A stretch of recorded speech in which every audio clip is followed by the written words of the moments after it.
વડોદરા શહેરના Makarpura police station હદમાં આવેલા સરદારની વિસ્તારમાં બે જૂથો વચ્ચે થયેલી ભારે અથડામણને પગલે વિસ્તારમાં અફરાતફરીનો માહોલ સર્જાયો હતો. તલવાર અને હોકી જેવા ઘાતક હથિયારો વડે થયેલી મારામારીમાં અનેક યુવકો ઇજાગ્રસ્ત થયા હોવાનું સામે આવ્યું છે.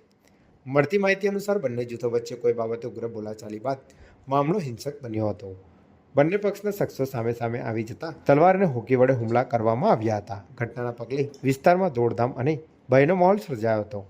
મારામારી દરમિયાન બંને જૂથોએ એકબીજાના વાહનોમાં તોડફોડ કરી ભારે નુકસાન પહોંચાડ્યું હતું. ઉપરાંત કેટલાક મકાનોની બારીઓના કાચ પણ તોડી નાખવામાં આવ્યા હોવાના અહેવાલો સામે આવ્યા છે. ઘટનામાં ઇજાગ્રસ્ત બનેલા અનેક યુવકોને સારવાર માટે એસએસજી હોસ્પિટલ ખાતે ખસેડવામાં આવ્યા હતા. ઘટનાની જાણ થતાં જનરક્ષક 112ની ટીમ તાત્કાલિક સ્થળ પર પહોંચી હતી. જોકે ઉશ્કેરાયેલા ટોળા સાથે 112ના પોલીસ કર્મચારીઓનું પણ ઘર્ષણ થયું હોવાનું જાણવા મળ્યું છે.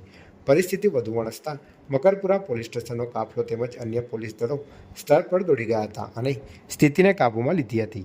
પોલીસે મારામારી અને તોડફોડમાં સંડોવાયેલા કેટલાક શખ્સોની અટકાયત કરી આગળની કાર્યવાહી હાથ ધરી છે. હાલ મકરપુરા પોલીસ દ્વારા ફરિયાદ નોંધવાની તજવીજ કરવામાં આવી રહી છે અને સમગ્ર ઘટનાના વાયરલ થયેલા વિડીયો સહિતના પુરાવાના આધારે વધુ તપાસ શરૂ કરવામાં આવી છે. ઘટનાને લઈને સમગ્ર વિસ્તારમાં ભારે ચકચાર મચી જવા પામી છે.